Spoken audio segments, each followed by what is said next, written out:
Wednesday. My name is Tracy Matson. I'm a certified professional dog trainer and behavior consultant from Utah. Um, and I will be here for the next hour or so to answer all of your training questions.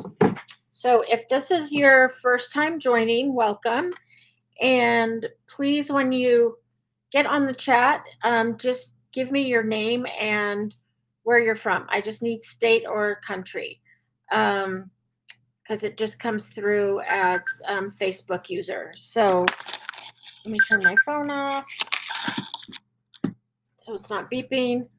Um, so yes, just your name, where you're from, and then we do a drawing. Probably around 7:30. It just depends on how many questions we get and stuff like that. So super excited to be here. I love doing these, and we have some great discussions. Um, just a heads up, I do have a puppy here that's doing board and train. So right now he's asleep. Hey Nicole, Nicole, we missed you last week. Let's see, today's the 6th. Let's see.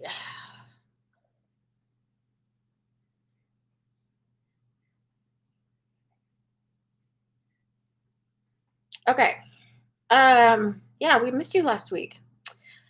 So yeah, just here to answer your questions. And we'll talk about, okay, I'm going to delete this one. Add to block list. Hi, Brian. Brian won last week.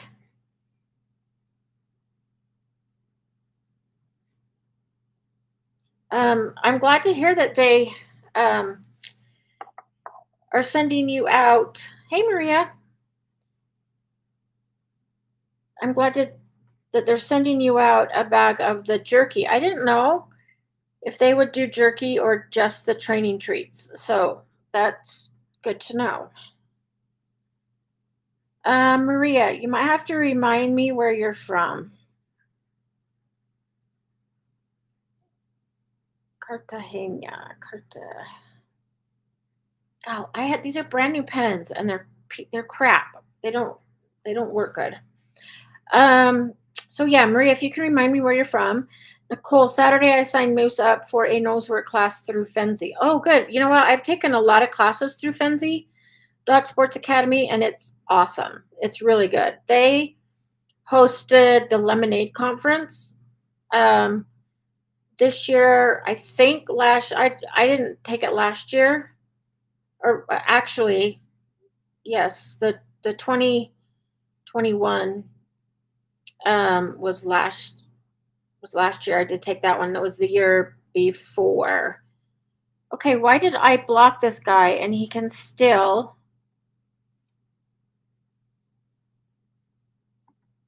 block user? Okay. Well, hopefully that worked. I tried to block him. Okay. So yes, Fenzi's really good with the classes. Oh yeah, that's right, Puerto Rico. I remember now. So yeah, it'll be interesting. You'll have to tell me how it goes. I love doing nose work. It's actually a lot of fun. And so today my first client was at 9, and I usually don't start till 10-ish because I have to take care of all my animals and my board and train, and I like to get one training session in the morning. But since I was done early, I went on a hike with one of my friends does group dog hikes, and so when I can, she's on 100 acres and it's fenced, so I can let my dog off leash, let her run, and there was like 20 dogs. She got to play in the water. but we are like, she is passed out on the bed right now, and I'm pretty tired too.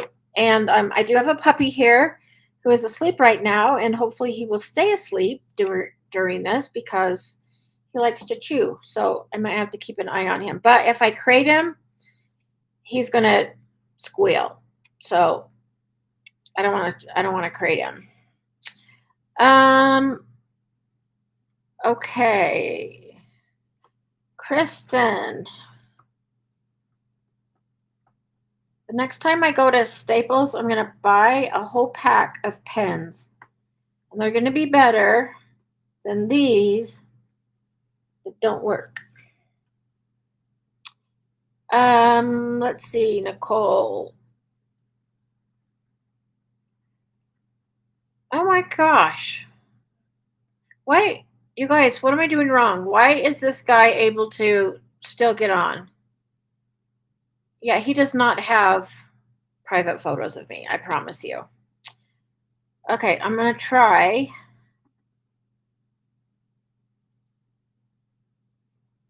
Add to block list. Block user. It won't let me block him. I'm not sure what I'm doing wrong. Okay. I mean, I got rid of some of it, but I think he might be able to still. So annoying.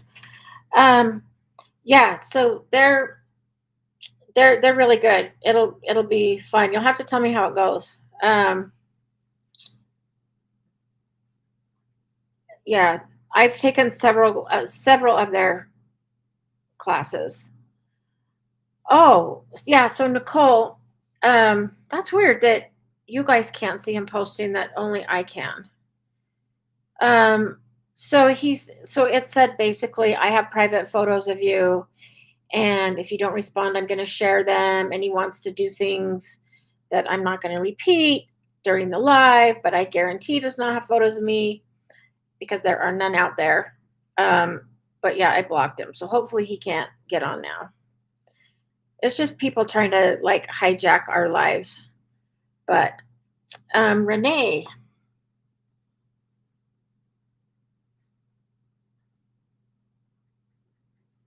Illinois. Okay. Oh, good. I'm glad you guys can't see it. He was pretty disgusting. So I don't like to feed in on that stuff, so I just ignore them and then try to block them. So it happens once in a while.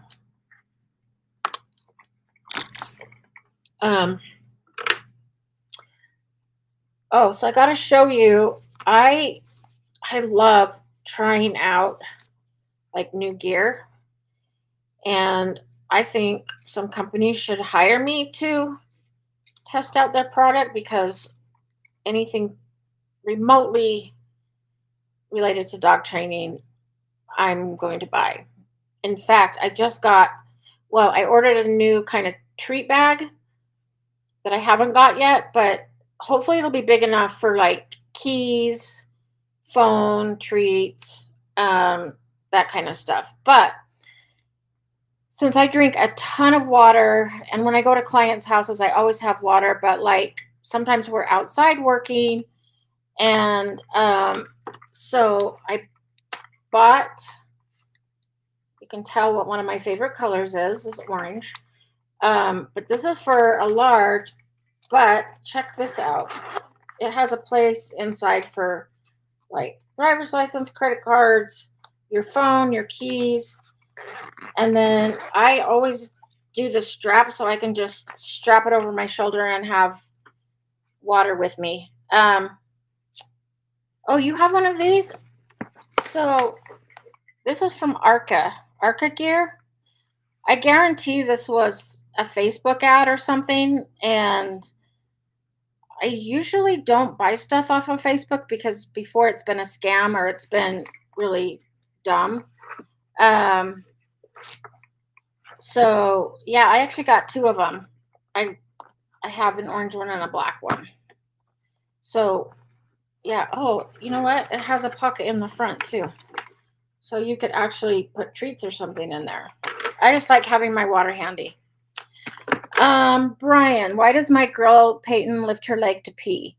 Um, some dogs just do that, like Jade does it. So one of the reasons that could happen is if a female is when they're in utero, if they are between two male puppies, a lot of times they can get too much testosterone. So they come out like lifting their leg. And I think that's why Jade marks. So obviously we don't know for sure, but if you have a dog that is like a female but lifts her leg and marks, like Jade marks like a boy dog. She will mark. And so then it's usually because the dog was in between two boys and got that testosterone. So I don't really know if you can fix that, or I mean I don't try to fix it with Jade. I'm just like, well, if she wants to lift her leg and mark a tree, then more power to her. Luckily she doesn't mark in the house. So it's not an issue. But yeah, out when we're hiking or walking, she has to mark everything. So, and she lifts her leg when she does it. So yeah, that's probably why. Um, yeah, so if she's doing it on walk, she's probably marking her, like she's leaving her scent there to let other dogs know that she's been there. Um, so I'm trying to think if Jade does it in the backyard. I think sometimes she'll sort of like half squat and half lift her leg, but she doesn't do it as much um, as she does, like on walks or in other places. So Kirsten's dog Oliver. So I'm assuming Oliver is a male. So we could guess that Oliver was in between two female puppies and got too much estrogen, and so he squats and doesn't mark. Actually, Kirsten, you should consider yourself lucky that you have a dog that doesn't mark, because sometimes it's annoying when we're trying to hurry and we're like have an agenda and it's not just fun playtime. It's annoying that Jade feels like she has to mark everything. And sometimes I'll like, come on, we got to go. So I don't let her. But if we're just on a walk, she can mark to her little heart's content. Jade is in service dog training. And so it was fun today to just let her off leash. She didn't have to work. She just got to run and play with all of the other dogs. And hi, Jennifer. Oh, there it is. I thought I lost my pen. And then partway through the hike, they have a big tub of water. And so, like, she literally lay down in the water. It's for drinking, but of course, my dog has to lay down in it. The other dogs did too, but she had a blast, and she's worn out right now, which is good. Okay, Indiana. Okay. Yeah, so Renee, I had never heard of that either. I actually learned that in a seminar I was in. Can't remember which one because I've done so many, but yeah, that's actually I've read it in a book too. So there's an author by the name of Stephen Lindsay, and his stuff is like textbook stuff.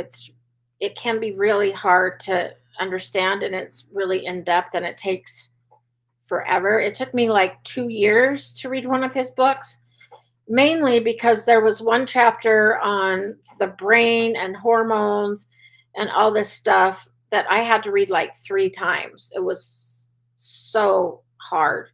And I'm on his second of 3 books. Well, he does a lot, but this is a series of 3. And I'm on the second one.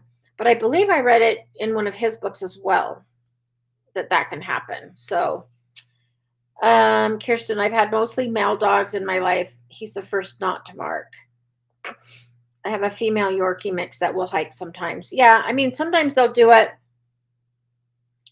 to get their scent up a little bit higher on a bush or whatever. Or yeah, they just happen to get either that estrogen or that testosterone, depending on where they were in the womb. So it's actually really cool and kind of mind boggling sometimes to think about when people get a puppy. I remember when I was growing up, we didn't do anything with our puppies. Like, I think we would get a first set of shots and then we never took them to the vet. We never did training until like I got older and would take them to training. Um, oh, Kirsten, I did. I added you on the list. Oh, no, I forgot. Thanks for reminding me. I got Kristen.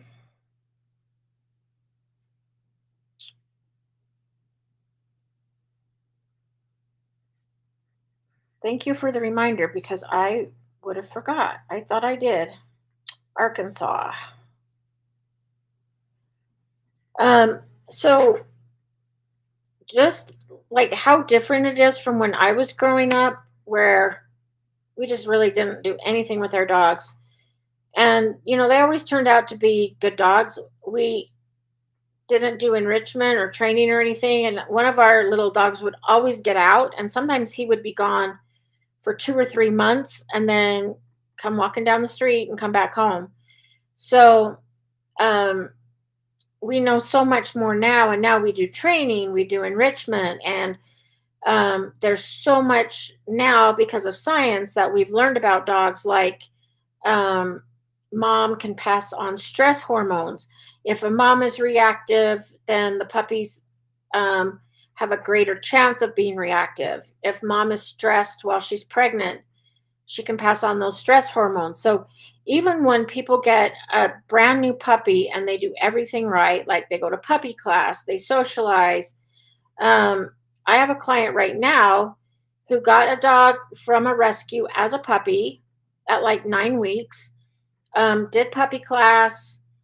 Um, Nothing that she could think of happened like during a fear period or, anything like that. But this dog is super reactive and has even attacked other dogs. So it's just, once you start getting into like ethology and learning about the different traits of dogs and all of the things that can affect a dog's behavior, like their environment, their learning history, their genetics. It's just crazy. It's really fun to learn about, but it's like come so far and is so different from when I was a kid. So Kirsten, a fear period is usually anywhere between like 10 to 16 weeks. There's critical socialization periods, and the first one starts at like 3 weeks, and so it's when puppies are still with mom. And then, depending on which book you read and which PhD you read, the fear period will, some say between 10 and 14 weeks, some say between 12 and 16. So I usually put it anywhere between 10 to 12 up to 16 weeks. So that's when dogs can really be like affected by their environment. So a good example would be if a dog is in a fear period and let's say I accidentally step on the dog's tail, then the dog could end up being afraid of feet or shoes or something like that. So so let's say a dog is in a fear period and gets attacked by another dog.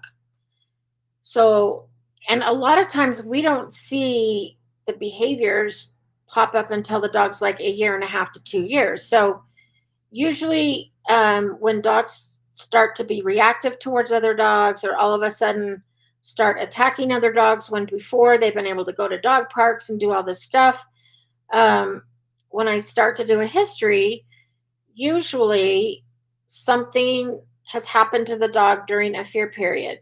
And again, we don't, a lot of times it doesn't manifest till the dog's a little bit older. Um, but usually we can trace it back to something that happened during a fear period. Or, it could be again genetics or something like that. So when a dog is going through a fear period, we want every interaction to be positive. So, positive with people. So it's a good time to like introduce, things to your dog like sounds, um, surfaces, other dogs, but make sure those other dogs are really well behaved and like almost bomb proof. So I can introduce puppies to any of my three dogs and I know that it will be positive. So yeah, that's what a fear period is. So the dog's brains are still, very malleable, and um, they just have more of a chance of, if they have a negative reaction, it could like affect them. And I don't like to use the word imprint, but I can't ever think of another word that describes it. So I usually just say imprint. So there's another really good book that I'm reading right now, and it's called The Year of the Puppy by Alexandra Horowitz. And all of her books are really good. But she'll go into detail about the different socialization periods, the fear period. So if any of you have a puppy and you want a really good read, I think I'm on chapter 3, but I've never not liked one of her books. So she's one that I usually try to read all of her stuff because it's really good. So and then Karen Pryor, I believe it's Karen Pryor, and I don't know if this one is on. I get a lot of my books on Kindle, and so this one I'm not sure if I have the hard copy or the Kindle version. I don't see it here, so um, I probably have it on my Kindle. I could have sworn I had a hard copy of that one too, but maybe not. So, yes, I think it's Karen Pryor that has a really good puppy socialization book too. So, yeah, that's what a fear period is. So I get this a lot, and mainly from other trainers, because I do puppy board and train, and so people will say, well, doesn't that kind of preclude the puppy from like bonding from their owners? And the answer is yes, it can. But here's how I look at it. If an owner is going to send their dog away for a month to a like boot camp type thing, or people go out of town or on vacation and so they want their dog trained while they're gone, rather than sending their dog off to a boot camp um, that could possibly damage the dog. And when I say boot camp, I don't mean every other place, but most of the time when people say boot camp, they use aversive methods. Um, so it's more like, making the dog mind and using fear or intimidation to get a dog to do something. So rather than send a dog there, I would just as soon have them come to me so that I can do everything. Like I don't ever force a dog. I use like luring. We always give the dog freedom. We do enrichment every day. I do handling. So I handle their paws. I get them used to nail trims. We do the potty training, crate training. Um, so that's kind of how I explain it, is that if they're going to send their dog away anyway, I would just as soon have it be a positive experience and not negative, something that's going to have, lasting effects on dogs. There was one video that I saw of a training facility, and the trainer was demonstrating how well this dog was walking on a leash. But the dog was like 5 months old, and the trainer had the dog on a e-collar. So first of all, I don't like e-collars. Second of all, I don't think that any puppy should ever have an e-collar put on. Because really you can't, if a dog doesn't understand the concept of walking on leash or coming to you, shocking them for not doing that is just plain cruelty, in my opinion. So I don't want to get off on a tangent, but yeah, so yeah, you can get a dog to do anything if you shut them down to the point of they'll do it because they're afraid of, getting shocked or yelled at or whatever. So yeah, that's why I do it. Some people are going to send their dog away anyway, so I would just as soon try to get the dog set up on the right track and have a positive puppy experience instead of negative. Okay, let's see. Let me go back and see if you guys have any questions that I've missed.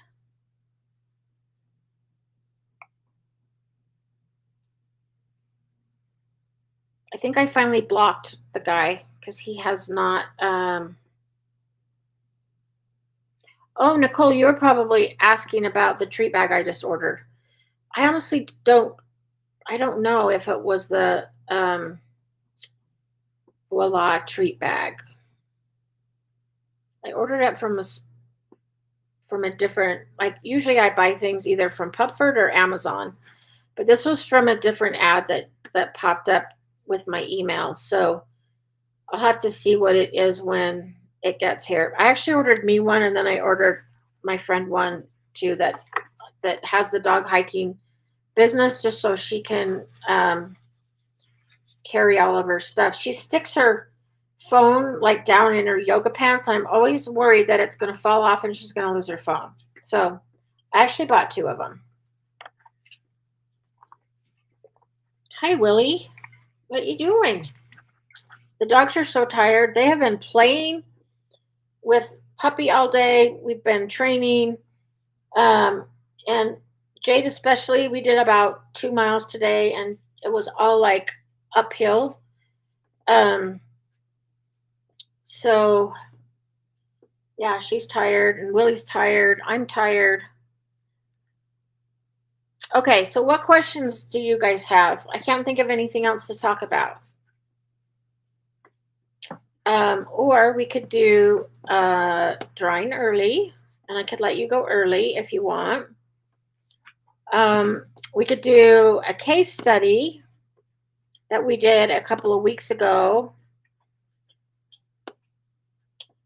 Oh, yes. So I always do. So Kirsten, I always do the belt, and where I get my treat bags is from a place called the Doggone Good Clicker Company, and they sell really good treat bags. Oh, in fact, I think I have one. I'll show you.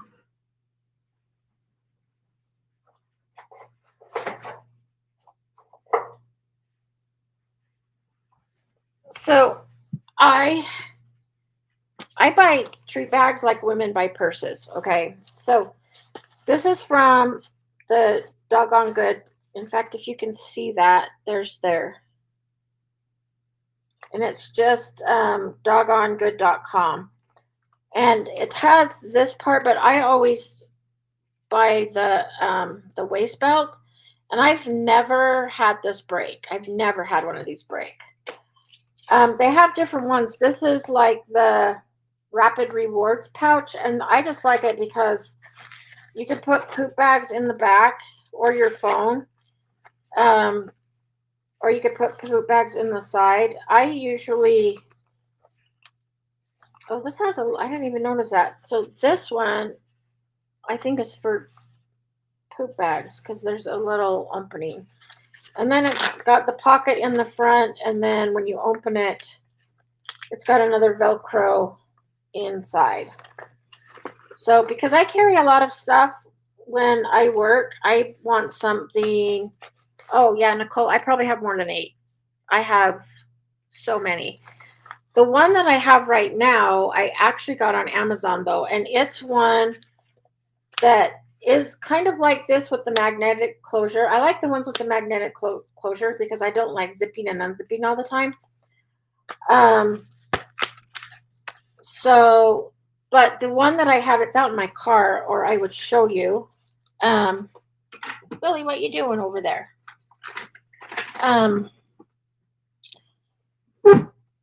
So the reason I'm using that one right now is it's a little bit bigger than the Rapid Rewards.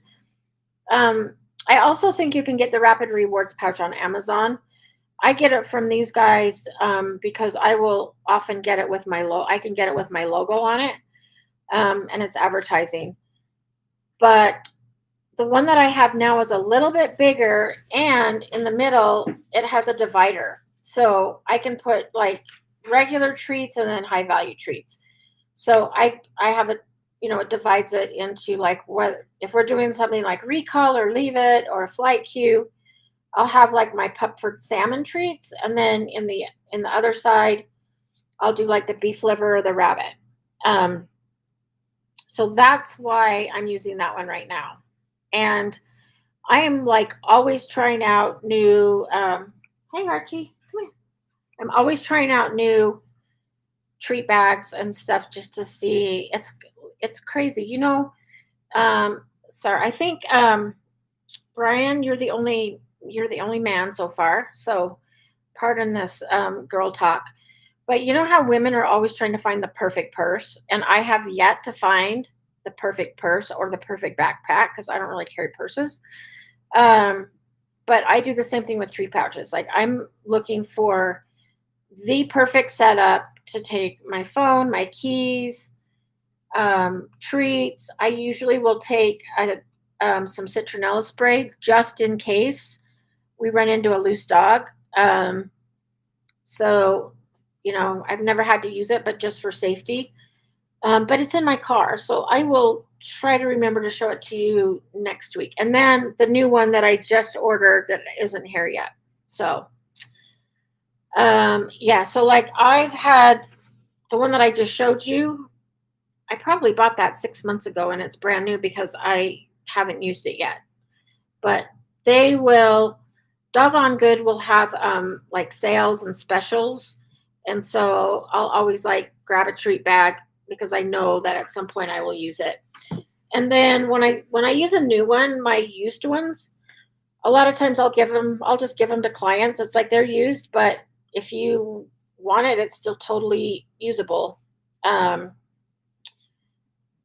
So let's see. For walks, I use a utility belt with mole and customize it with treat pouches and whatever holders. Yeah, that's a great idea too.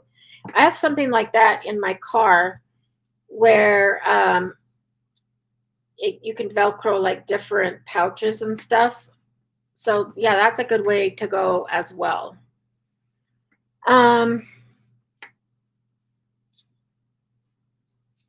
Oh, so let's see, Kirsten, you're probably talking about this, right? The belt clip. I don't use this mainly because when I use just this, if I bend over or squat down, they tend to come off my pants. So that's why I always use the belt because it'll stay on, and then I get this. But this clip has never broken for me.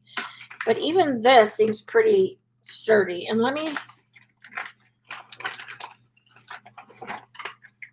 So even the Pupford, well, I have some of their pouches that I use when I do their training videos. And I do use this if I don't have to carry a lot of stuff with me. But even there, they have 2 clips, and these seem pretty sturdy as well. But I always prefer to have the belt on it. Okay.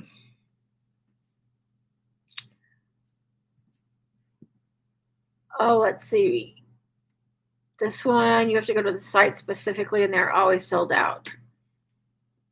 Yeah, I am very impatient, so I probably, unless it was like a really, really good one, I probably wouldn't wait.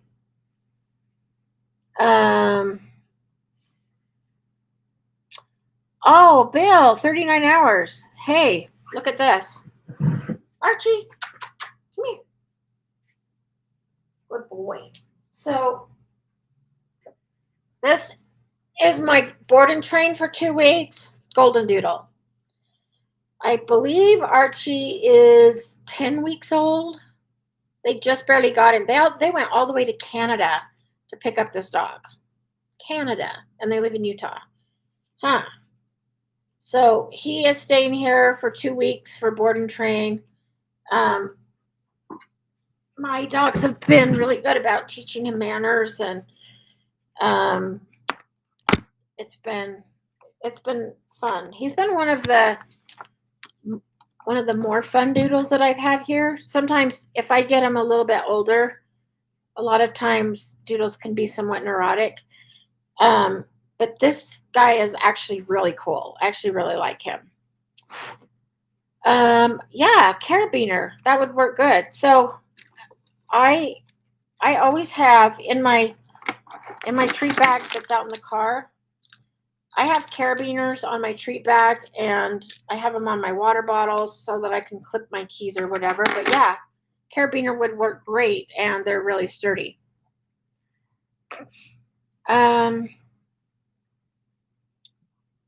Let's see.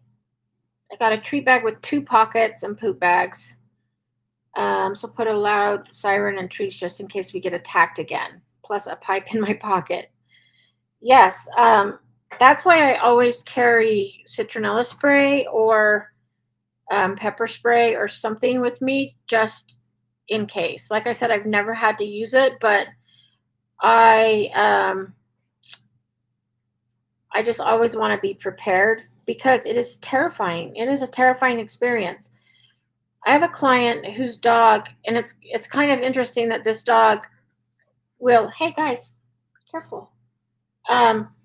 So they were coming in the house. It was like the perfect storm.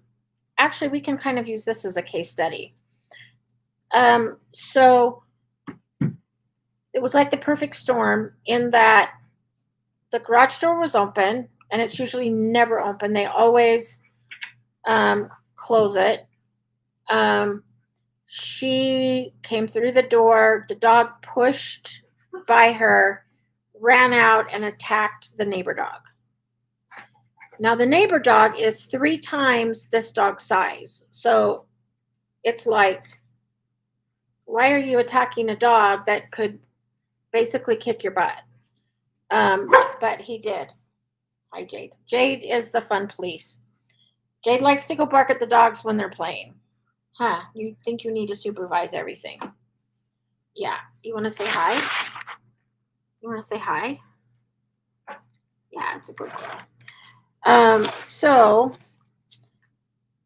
anyway, we put some things in place just so this poor little dog has been attacked 3 times. And so it's no wonder that this dog has, fear-based reactivity. And it's not just I'm going to bark and try to make you go away. It's like I'm going to run out the door and over and attack you. So, like, definitely not good. So what do you guys think I recommended for an extra safety measure for this dog? That will be one of our questions tonight. There's usually no wrong answer, so you'll get an extra entry in the drawing. But if you do this, if you can guess the specific one, I'll give you 2 extra points.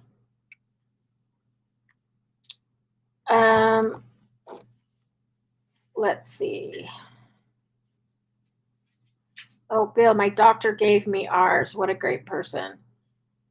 Yeah, I would say. Facebook user. Stinky Beagle. So bath in the backyard with a hose. It was a disaster. Got her soaked just fine when she slipped her collar. Thankfully, it was in the fenced-in yard. Chased her down just to rinse her, as she would not come. Any bath suggestions? Yes. So I like to get dogs used to baths like gradually. So what I'll do first is just like turn on the water and treat. And then, so if I'm doing it out back, out in the yard, I have a kiddie pool. So I'll fill that up with water and then just use like a pitcher that you use for like a pitcher of water. So I'll, get them wet that way and then soap them up. But I leave the harness or the collar on just so I can hang on to them so that they don't slip. And as far as like once your dog slips the collar, I wouldn't say COME because the dog's not going to come to you. And but one thing that I would do is you could use something like a lick mat. So I don't know. Yeah, I mean you could even do it outside, like on the grass. So do I have a lick mat here? I do not. It's probably in my car. So lick mat is just like a mat that you can spread peanut butter, pumpkin, baby food, anything, and you just spray it on and let the dog lick it while you're doing the bath. That has worked really well for baths, nail trims. If you do a bath inside, you can actually stick the mat like on the side of the bathtub, and some of them have suction cups on the back. Actually, do I have one in here? Oh, look at me go. Okay, so lick mat. You can see all the little grooves, and you just spread peanut butter on, and then it has all these suctions, and you can actually stick this on the side of a tub, or you could just put it on the grass and then let your dog lick while you're bathing. So I have this one too that I use. This one's a Pupford one as well. A little bit deeper so you can fit more stuff in, and then it's got the big suction here. So I use these for nail trims, baths, anything. My dogs, two of my dogs actually like the water. Jade and Maddie love the water, so giving them a bath is pretty easy. Willie doesn't love water, but I do his in the bathtub, and I'll put a lick mat on the side of the tub so he can just lick. But yeah, you could do something like, put a harness on your dog and then just go really slow, like, have the hose on and give treats before you even get your dog wet. And then some of them don't really like the actual hose, so I use, again, a pitcher, and I'll just kind of pour it over them and get them wet that way. And so that tends to work. The other thing I do is I always let the dog have breaks.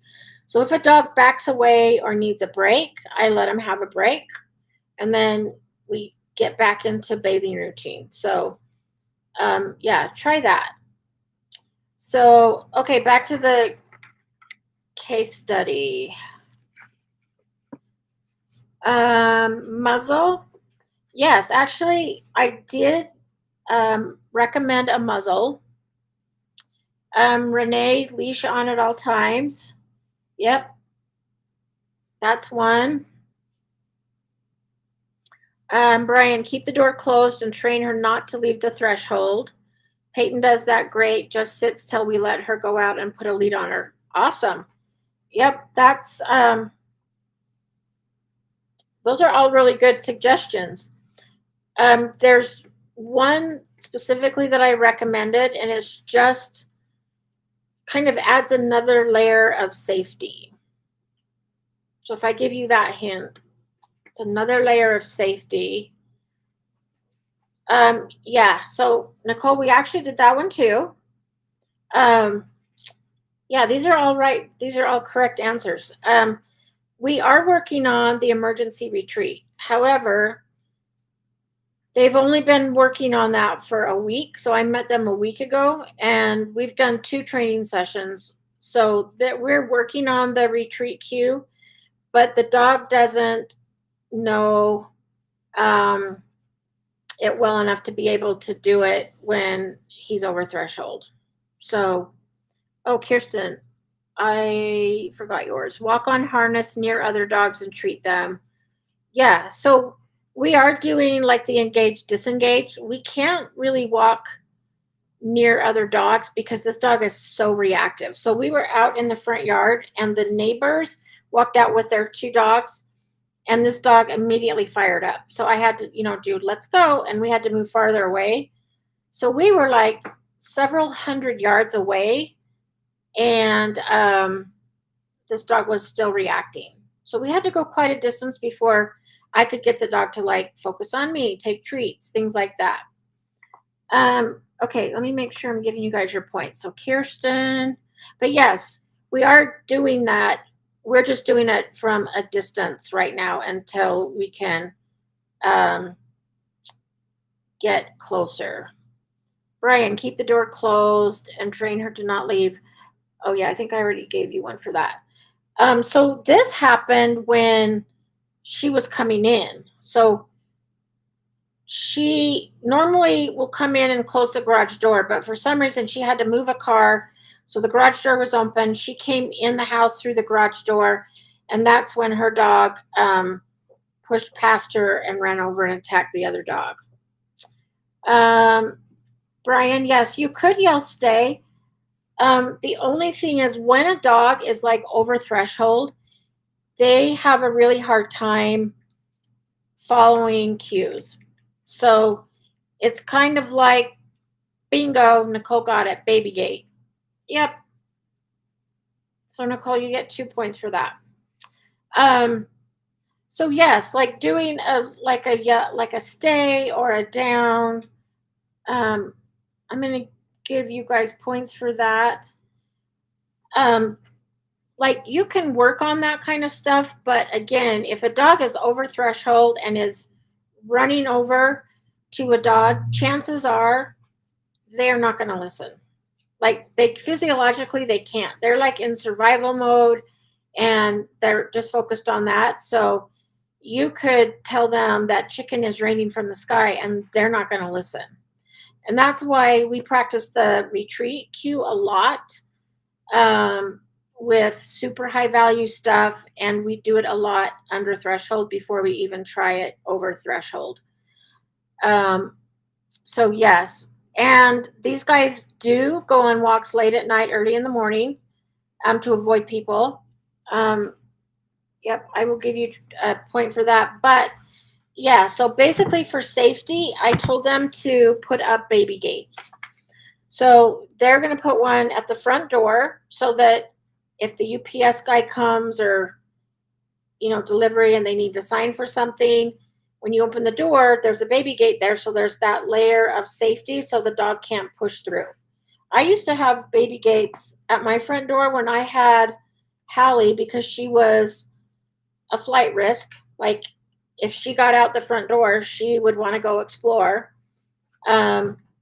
So I had a baby gate, and then I asked them to put a baby gate on the back door, which leads into the garage, just so like that couldn't happen. So then you could do something else like so let me throw this out for points.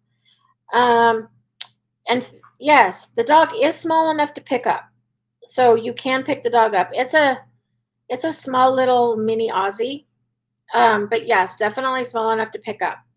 But it caught the owner off guard. Like she was walking in and did not expect her dog to push past her and go after the other dog. So it was just like one of those freak accidents. But Yeah, freak accidents happen, so you always want to be ready with something just in case.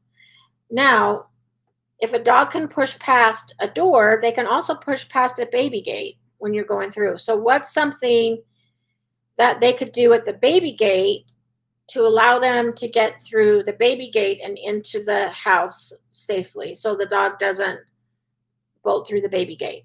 So, like, you open the door, the dog is there to greet you, but there's a baby gate, so you can't like brush past, but then you still got to go in the baby gate. But there is something you can do.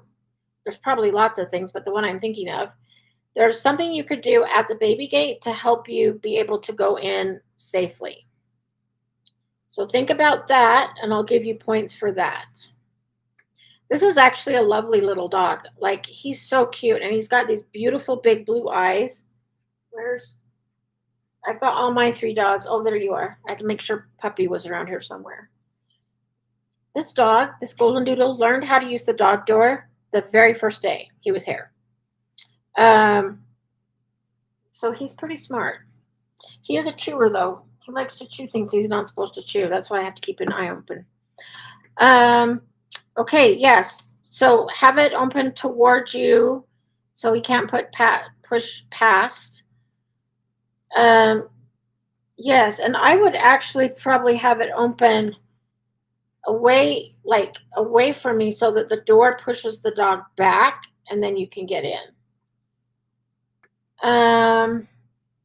Yep, good wait command. You could do that too. Let's see, bungee cord. Yes, you could do that. But this is specifically so that you're able to go through the baby gate safely, and there's no chance of the dog pushing through. Oh yeah, you could step over the gate. I would probably fall and break my neck if I tried to do that, but I'm kind of clumsy. So, yes, you can step over it. That's a good one. Yes. Oh, 2 gates. I didn't even think of that one, but that one's a good one because then if the dog pushes back past, then the other baby gate is closed. So that's a good one. What's something that you can do? Yes, a good you can leash the dog. That's a good one. Oh, Bill, I forgot to put you down on the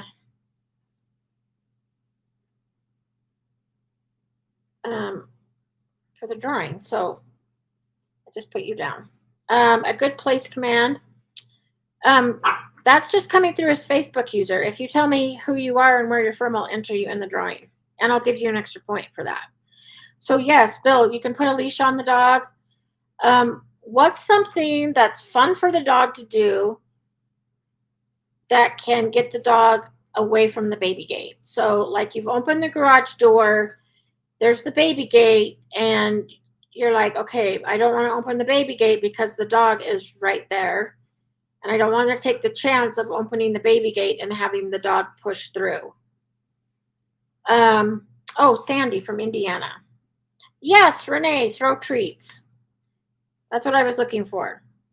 So you could, once you go through the door and you're at the baby gate, you could, yeah, Kirsten, treat as you're coming through. I'll give both of you guys points for that. So you could take some treats and throw them away from the gate and say, go hunt. And then when the dog moves away and is searching for treats, then you can go through the baby gate, close the door, close the gate. So yes, great job. And I like that 2 gates. It would depend on how the house is set up, because if it's just a doorway and there's no place to put a second gate, like, I don't know if you could go through 1 gate and then fit between 2 gates. It'd have to be pretty small if you're just using the doorway. But yes, something like that definitely could work.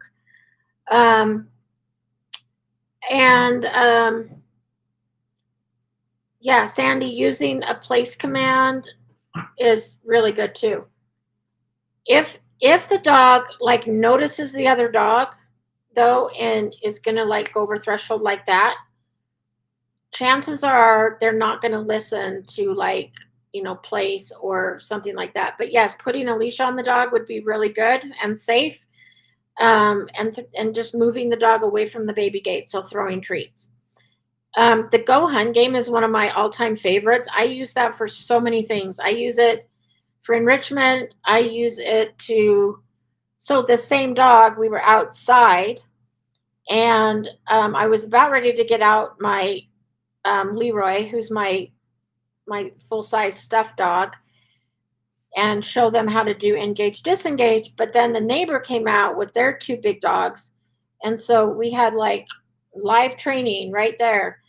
And I had to move this dog pretty far back. But once we got moved back and the dog could listen, I threw treats and said, go hunt. And he was actually able to, now go hunt for treats rather than look at the other dogs. So the first reason that I do that is, one, I want to see if the dog is in learning mode yet. If we're far enough away to where the dog can listen to me, take treats, follow easy commands or cues. I don't like to say commands because I'm not commanding them, but cues. And then to distract or redirect. So, the Go Hunt game is amazing. So we had to back up quite a ways before the dog could do that. So I just kept saying, come on, let's go. We're going this way. And this dog like just kept barking, barking, barking. And he's so little, but man, he will take on any dog. I think he has like one doggy friend. So we're going to do a session with Jade, because Jade can meet pretty much any dog and is going to be fine. So I think, and I can also use Willie. I have to show you guys. Look at, this is how Willie sleeps. Oh, I just woke him up. Oh, sorry, Willie. You go back to sleep. He sleeps with his legs out, but then kind of bent. It's how he has to sleep. So, oh, I haven't seen you guys since, was it last Saturday that I did this? Anyway, Willy Wonka and Jade both passed their therapy dog tests, which was super awesome. And I was taking the test, not expecting either dog to pass because Jade jumps on people and you can't do that in the test. And Willie, I had just started working on stay with him, but he was not anywhere near close to having a 20-foot stay. And I had not worked with him yet without treats. So for the test, you can't have treats. So I thought, well, I just want to see where the dogs are, what we need to work on.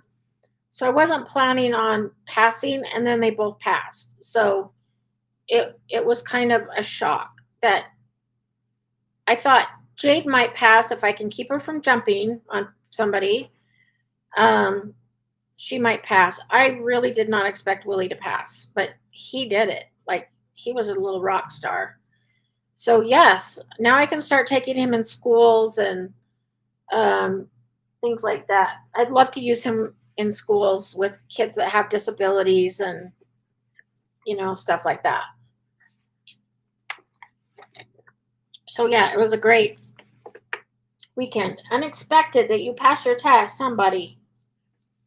So I was planning on certifying him anyway, but in his cart.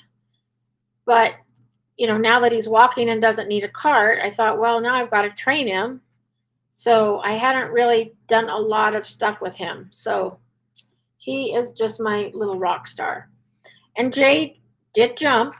She jumped on somebody twice. And so if you just miss one, then at the end, they'll let you retest and try that one again. So the second time she met a stranger, I was able to keep her from jumping. So we passed on that. Okay, Well, it's 7. So if you guys don't have any other questions, I will mix these up and we will do a drawing. Um, let's see. I just want to make sure I haven't skipped anybody's. Um, hey, Willie, come here. Don't chew on that. Come here. Willie's kind of going through a chewing stage too. I need to give him some more.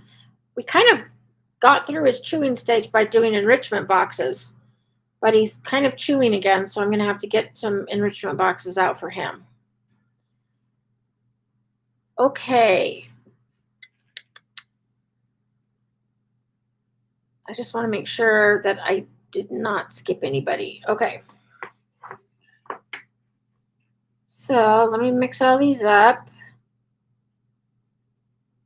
And you guys that answered got additional slips put in. So tonight's winner is Nicole Robertson from Oklahoma. So congratulations, Nicole. So you are going to email hello@pupford.com and let them know what kind of treats you want. Also, when Brian won last week, he asked for jerky, I think salmon jerky, and they sent him the jerky. So I think they will send you like not just training treats. They'll do like jerky or something too. So yeah, so congratulations, and I'll see you guys next week. It will be on Thursday again. I haven't decided what time. We'll either do it a little bit earlier or a little bit later. So, oh yeah, he ordered lamb jerky. My dogs love. Oh, it is the same price. Okay. I don't even check prices. I just order what I need, and I have my debit card on file. So, yeah. Anyway, you guys were great tonight. Got you using your head again and thinking. So I'll try to keep coming up with these case studies that you can get extra points for. And I'll hopefully see all of you next Thursday. So have a great rest of your week.